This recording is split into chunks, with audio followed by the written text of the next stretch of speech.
ಅರ್ಥ ಮಾಡ್ಕತ್ತೀರಿ, ಮುಗಿಸ್ಬೇಕು.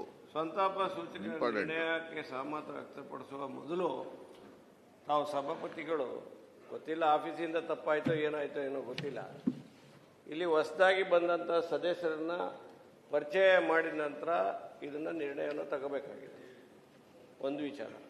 ಎರಡನೇ ವಿಚಾರ, ಹೊಸದಾಗಿ ಬಂದಿರೋ ಸದಸ್ಯರು ಯಾರು ಸದಸ್ಯರು ಅಂತ ನಮ್ಗೆ ಗೊತ್ತಿಲ್ಲ, ಅವ್ರಿಗೆ ಪರಿಚಯ ಮಾಡಬೇಕಾದ್ದು it is the bound duty of the council. ಸಭಾಪತಿ ಸ್ಥಾನದಲ್ಲಿ ತಾವು ಮಾಡಬೇಕಾಯ್ತು, ಮಾಡಿಲ್ಲ. ಎರಡನೇದು ಏನು ಅಂತ ಹೇಳಿದ್ರೆ, ಇಲ್ಲಿ 13 ಜನ ದಿಗ್ಗಜರು ವಿವಿಧ ಕ್ಷೇತ್ರಗಳಲ್ಲಿ ಕೆಲಸ ಮಾಡಿರ್ತಕ್ಕಂಥದ್ದು ಸಂತಾಪ ಸೂಚಕ ನಿರ್ಣಯವನ್ನು ಇಲ್ಲಿ ಮಂಡಿಸಿದಿರಿ.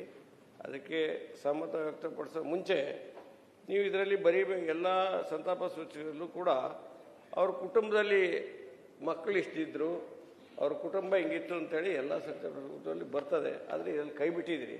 ದಯವಿಟ್ಟು ಅವ್ರ ಕುಟುಂಬವನ್ನು ಇದರೊಳಗೆ ತೋರಿಸ್ಬೇಕಾಗಿತ್ತು, ತೋರಿಸಿಲ್ಲ. ಅದನ್ನು ತೋರಿಸ್ಬೇಕು ಅನ್ನೋ ವಿಚಾರ ಹೇಳ್ತಾ, ಇದರಲ್ಲಿ ಅವ್ರ ಮಕ್ಕಳು ಯಾವ ಮಕ್ಕಳು ಇಷ್ಟು ಮಕ್ಕಳಿದ್ರು, ಹೆಣ್ಣು ಮಕ್ಕಳಾಗಲಿದ್ದಾರೆ, ಗಂಡು ಮಕ್ಕಳು ಇಷ್ಟಿದ್ರು ಅಂತ ಎಲ್ಲಿದ್ದಾರೆ?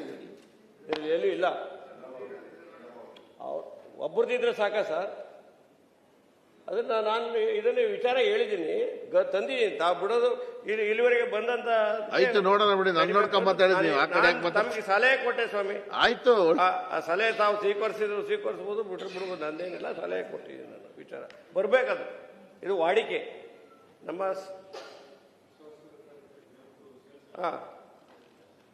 ಹಾಗಾಗಿ ಇದರಲ್ಲಿ ಸುಮಾರು 13 ಜನ, ರಾಮಚಂದ್ರೇಗೌಡರು, ಸುಧಾಕರ್ ಅವರು, ವೆಂಕಟರಮಣಪ್ಪನವರು, ವೀರಣ್ಣವರು, ಹನುಮಂತಪ್ಪನವರು, ರಾಮಸ್ವಾಮಿಯವರು, ಆಶಾ ಭೋಂಸ್ಲೆ ಅವರು, ಬೈಕಪ್ಪಾಡಿಯವರು ಮತ್ತು ಎಸ್ ಜಾನಕಿಯವರು, ಭರದ್ವಾಜ್ ಅವರು, ಗಿರೀಶ್ ಭರದ್ವಾಜ್ ಅವರು, ಮುಕ್ತಾರ್ ಅವರು, ಚೆನ್ನಮ್ಮನವರು, ಇವರು 13 ಜನ ದಿಗ್ಗಜರು ಸಮಾಜದ ಮುಖ್ಯವಾಹಿನಿಯಲ್ಲಿ ಕೆಲಸ ಮಾಡಿರ್ತಕ್ಕಂಥ ರಾಜಕಾರಣಿಗಳು, ಸಾಹಿತಿಗಳು, ಹಿರಿಯ ಕಲಾವಿದರು, ಸಹಕಾರ ಕ್ಷೇತ್ರದಲ್ಲಿ ಎಲ್ಲ ಕ್ಷೇತ್ರಗಳಲ್ಲಿ ಕೆಲಸ ಮಾಡಿರ್ತಕ್ಕಂಥ ಈ ದಿಗ್ಗಜರ 13 ಜನರ ಈ ಸಂತಾಪ ಸೂಚಕ ನಿರ್ಣಯವನ್ನು ಇವತ್ತು ಏನು ತಂದಿದ್ದೆ ಅದಕ್ಕೆ ಸಹಮತವನ್ನು ವ್ಯಕ್ತಪಡಿಸ್ತಾ, ಈಗಾಗಲೇ ತಾವು ಹೇಳ್ದಂಗೆ ನಾನು ಹೆಚ್ಚು ಎಲ್ಲರೂ ಪ್ರಸ್ತಾಪ ಮಾಡಿದ್ದಾರೆ. ನಮ್ಮ ಸಭಾ ನಾಯಕರು ಪ್ರಸ್ತಾಪ ಮಾಡಿದ್ದಾರೆ, ವಿರೋಧ ಪಕ್ಷದ ನಾಯಕರು ಪ್ರಸ್ತಾಪ ಮಾಡಿದ್ದಾರೆ, ಎಲ್ಲ ನಮ್ಮ ಅನೇಕ ಜನ ಪ್ರಸ್ತಾಪ ಮಾಡಿರ್ತಕ್ಕಂಥ ಸಂದರ್ಭದಲ್ಲಿ ನಾನು ಮತ್ತೊಮ್ಮೆ ಅದನ್ನು ಪುನರುಚ್ಚಾರ ಮಾಡದೆ, ಇದರಲ್ಲಿ ವಿಚಾರವಾಗಿ ನಮ್ಮ ಚೆನ್ನಮ್ಮನವರು ಅವರನ್ನು ತಾವೆಲ್ಲರೂ ಕೂಡ ಬಲ್ಲವರಾಗಿದ್ದೀರಿ. ವಿವಿಧ ರಾಜಕೀಯ ಪಕ್ಷಗಳ ಕ್ಷೇತ್ರದಲ್ಲಿ ಕೆಲಸ ಮಾಡಿರ್ತಕ್ಕಂಥ ತಾವೆಲ್ಲರೂ ಕೂಡ ಆ ಮನೆಯ ನಂಟನ್ನು ಹೊಂದಿರತಕ್ಕಂಥವ್ರು, ಇನ್ಕ್ಲೂಡಿಂಗ್ ನಮ್ಮ ಸಭಾಪತಿಗಳು ಕೂಡ. ಈ ಸಂದರ್ಭದಲ್ಲಿ ನಾನು ಹೇಳೋದಿಷ್ಟೇ, ವೇದ ಸುಳ್ಳಾದರೂ ಗಾದೆ ಸುಳ್ಳಾಗೋದಿಲ್ಲ. ಇವತ್ತು ಒಬ್ಬ ಯಶಸ್ವಿ ಪುರುಷನ ಹಿಂದೆ ಮಹಿಳೆ ಯಾವ ರೀತಿ ಕೆಲಸ ಮಾಡಿದ್ದಾಳೆ ಮತ್ತು ಅಡಿಗೆ ಮನೆಗೆ ಸೀಮಿತವಾಗಿದ್ದಂಥ ಚೆನ್ನಮ್ಮನವರು ಒಬ್ಬ ಆದರ್ಶ ಮಹಿಳೆಯಾಗಿ, ಆದರ್ಶ ದಂಪತಿಗಳು ಮತ್ತು ಒಟ್ಟು ಕುಟುಂಬವನ್ನು ಯಾವ ರೀತಿ ತಗೊಂಡೋಗ್ಬೇಕು ಅನ್ನೋ ವಿಚಾರದಲ್ಲಿ ಇನ್ನೊಂದು ನಿದರ್ಶನ, ಇನ್ನೊಂದು ಹೆಸರೇ ಚೆನ್ನಮ್ಮನವರು ಅಂತೇಳಿ. ಈಗಾಗಲೇ ನೀವು ಇದರಲ್ಲಿ ಅನ್ನಪೂರ್ಣೇಶ್ವರಿ ಅಂತೇಳಿ ಕರೆದಿದ್ದೀರಿ.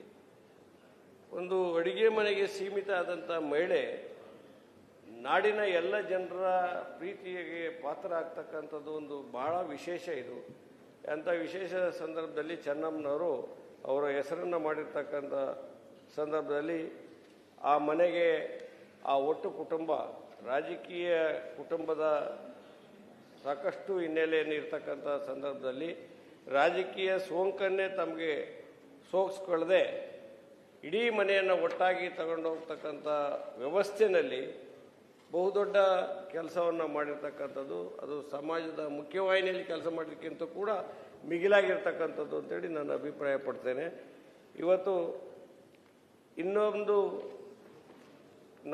ಇವತ್ತು ಈ ಸಂದರ್ಭದಲ್ಲಿ ಈ ನಾಡಿನ ಎಲ್ಲ ಮಹಿಳೆಯರಿಗೆ ರೋಲ್ ಮಾಡಲ್ ಅಂತೇಳಿ ಚೆನ್ನಮ್ಮನವರು ಒಂದು ಅಡಿಗೆ ಮನೆಯಲ್ಲಿ ಸೀಮಿತವಾಗಿ ಕೆಲಸ ಮಾಡಿರ್ತಕ್ಕಂಥದ್ದು ರೋಲ್ ಮಾಡಲ್ ಅಂತೇಳಿ ಹೇಳಕ್ಕೆ ಇಚ್ಛೆಪಡ್ತೇನೆ. ಹಾಗಾಗಿ ಅವರ ಆದರ್ಶ ತತ್ವ ಸಿದ್ಧಾಂತಗಳು ಯಾವ ರೀತಿ ಒಂದು ಅಡಿಗೆ ಮನೆಯಲ್ಲಿ ಕೂತು ನಾಡಿನ ಸೇವೆಯನ್ನು ಮಾಡತಕ್ಕಂಥದ್ದು, ನಾಡಿನ ಎಲ್ಲರ ಜನರ ಪ್ರೀತಿಗೆ ಪಾತ್ರ ಆಗ್ತಕ್ಕಂಥದ್ದನ್ನು ತೋರಿಸ್ಕೊಟ್ಟಿದ್ದಾರೆ. ಅದು ನಮ್ಮ ನಾಡಿನ ಎಲ್ಲ ಮಹಿಳೆಯರಿಗೆ ಆದರ್ಶ ಆಗಲಿ ಅಂತೇಳಿ ಸಂದರ್ಭದಲ್ಲಿ ಹೇಳ್ತಾ, ಇವತ್ತು ಇಂತಹ ಸಂತಾಪ ಸೂಚಕ ನಿರ್ಣಯವನ್ನು ತಾವು ತಂದಿರತಕ್ಕಂಥ ಸಂದರ್ಭದಲ್ಲಿ ನನ್ನ ಸಹಮತವನ್ನು ವ್ಯಕ್ತಪಡಿಸ್ತಾ, ಭಗವಂತ ಈ 13 ಜನ ದಿಗ್ಗಜರ ಕುಟುಂಬಗಳಿಗೆ ಆಗಿರ್ತಕ್ಕಂಥ ನೋವನ್ನು ಭರಿಸ್ತಕ್ಕಂಥ ಶಕ್ತಿಯನ್ನು ನೀಡಲಿ ಅಂತ ಈ ಸಂದರ್ಭದಲ್ಲಿ ಭಗವಂತನಲ್ಲಿ ಪ್ರಾರ್ಥನೆ ಮಾಡಿ ನನ್ನ ಮಾತನ್ನು ಮುಗಿಸ್ತೇನೆ. ತಿಪ್ಪಣ್ಣಪ್ಪ ಕಮಕ್ನೂರ್. ಮಾನ್ಯ ಸಭಾಪತಿಗಳೇ, ಇಂದು ನಮ್ಮ ನಗರಿದ 13 ಜನ ಮಹನೀಯರ ಬದುಕು, ಸಾಧನೆ ಹಾಗೂ ಸಮಾಜದೊಂದಿಗಿನ ಅವರ ಒಡನಾಟವನ್ನು ಸ್ಮರಿಸುತ್ತಾ ಅವರಿಗೆ ಸಂತಾಪ ಸೂಚಿಸುವುದು ನಮ್ಮ ಕರ್ತವ್ಯವಾಗಿದೆ.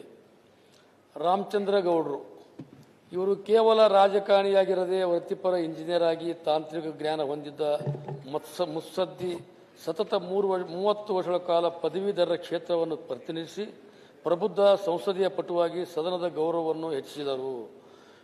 ಶ್ರೀ ಡಿ ಸುಧಾಕರ್ ಇವರು ಸದಾ ಸಾರ್ವಜನಿಕರ ಸಂಕಷ್ಟಗಳಿಗೆ ಮಿಡಿಯುತ್ತಿದ್ದ ಜನಸ್ನೇಹಿ ನಾಯಕ. ಬರಗಾಲದಲ್ಲಿ ಮೂಕ ಪ್ರಾಣಿಗಳಿಗೆ ಮೇವು ಒದಗಿಸಿ ಇವರ ಕಾಳಜಿ ಮತ್ತು ಗ್ರಾಮೀಣ ಭಾಗಕ್ಕೆ ಕುಡಿಯುವ ನೀರು ಕೊಟ್ಟು ಇವರ ಒಡನಾಟ ಜನಸಾಮಾನ್ಯರಲ್ಲಿ ಹಸಿರಾಗಿದೆ. ಶ್ರೀ ವೆಂಕಟರಮಣಪ್ಪನವರು ತಳಮಟ್ಟದ ಪಂಚಾಯತ್ ವ್ಯವಸ್ಥೆಯಿಂದ ಸಚಿವ ಸ್ಥಾನದವರೆಗೆ ಬೆಳೆದು ಇವರು ಭ್ರಷ್ಟಾಚಾರದ ಕಪ್ಪು ಚುಕ್ಕೆ ಇಲ್ಲದ ಅಪರೂಪದ ನಾಯಕ. ಪಾವಗಡದ ಭಗೀರಥ ಎಂದೇ ಖ್ಯಾತರಾಗಿದ್ದ ಇವರು ಜನಸಾಮಾನ್ಯರ ಕುಡಿಯುವ ನೀರಿನ ದಾಯ ನೀಗಿಸಿದ ಮಹಾತ್ಮರು. ಸಿ ವೀರಣ್ಣರವರು ವಕೀಲರಾಗಿದ್ದ ಇವರು ಶೋಷಿತರು, ಅದರಲ್ಲಿ ವಾಲ್ಮೀಕಿ ಸಮುದಾಯದ ಹಕ್ಕುಗಳಿಗಾಗಿ ನಿರಂತರವಾಗಿ ಧ್ವನಿ ಎತ್ತಿದ ಸಮುದಾಯದ ನಾಯಕ. ಉಪಸಭಾಧ್ಯಕ್ಷರಾಗಿ ಸದನವನ್ನು ಮುನ್ನಡೆಸಿದ ಇವರ ನಿಸ್ವಾರ್ಥ ಸೇವೆ ಎಲ್ಲರಿಗೂ ಮಾದರಿ. ಎಚ್ ಹನುಮಂತಪ್ಪನವರು ದಲಿತರು ಮತ್ತು ಹಿಂದುಳಿದ ವರ್ಗಗಳ ಪರವಾಗಿ ರಾಷ್ಟ್ರ ಮಟ್ಟದಲ್ಲಿ ಧ್ವನಿ ಎತ್ತಿದ ಧೀಮಂತ ನಾಯಕ. ಶಿಕ್ಷಣ ಸಂಸ್ಥೆಗಳನ್ನು ಸ್ಥಾಪಿಸುವ ಮೂಲಕ ಗ್ರಾಮೀಣ ಭಾಗದ ವಿದ್ಯಾರ್ಥಿಗಳ ಬದುಕಿಗೆ ಬೆಳಕಾದ ಒಡನಾಟ ಇವರದ್ದು. ಡಾಕ್ಟರ್ ಎಸ್.ಆರ್. ರಾಮಸ್ವಾಮಿ 5 ದಶಕಗಳ ಕಾಲ ಪತ್ರಿಕೋದ್ಯಮ ಮತ್ತು ಸಾಹಿತ್ಯದ ಮೂಲಕ ಸಮಾಜವನ್ನು ಜಾಗೃತಗೊಳಿಸಿದ ಮಹಾನ ಚಿಂತಕ.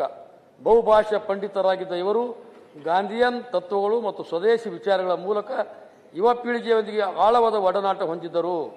ಸಿ.ಎನ್. ಮುಕ್ತ ಕನ್ನಡ ಸಾಹಿತ್ಯ ಲೋಕಕ್ಕೆ 75ಕ್ಕೂ ಹೆಚ್ಚು ಕಾದಂಬರಿಗಳನ್ನು ನೀಡಿದ ಇವರು ತಾಯಿತನದ ಸಹಜ ಸರಳತೆಯಿಂದ ಕಥೆಗಳ ಮೂಲಕ ಪ್ರತಿ ಮನೆಗೆ ಹೆಣ್ಣು ಮಕ್ಕಳ ಮನಸ್ಸಿನೊಂದಿಗೆ ಭಾವನಾತ್ಮಕ ಒಡನಾಟ ಬೆಳೆಸಿದ್ದರು.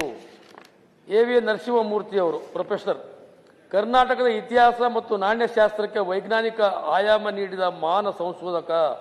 ಮೈಸೂರು ವಿಶ್ವವಿದ್ಯಾಲಯದಲ್ಲಿ ಸಾವಿರಾರು ವಿದ್ಯಾರ್ಥಿಗಳಿಗೆ ಮಾರ್ಗದರ್ಶಕರಾಗಿ ಜ್ಞಾನದ ಒಡನಾಟವನ್ನು ಮೂಡಿಸಿದ್ದರು. ಆಶಾ ಭೋಸಲೆ ಅವರು ದೇಶದ ಅತ್ಯುನ್ನತ ಪದ್ಮ ವಿಭೂಷಣ ಪುರಸ್ಕೃತರಾದ ಇವರು ಭಾರತೀಯ ಚಿತ್ರರಂಗದ ಧ್ವನಿಯಾಗಿದ್ದರು.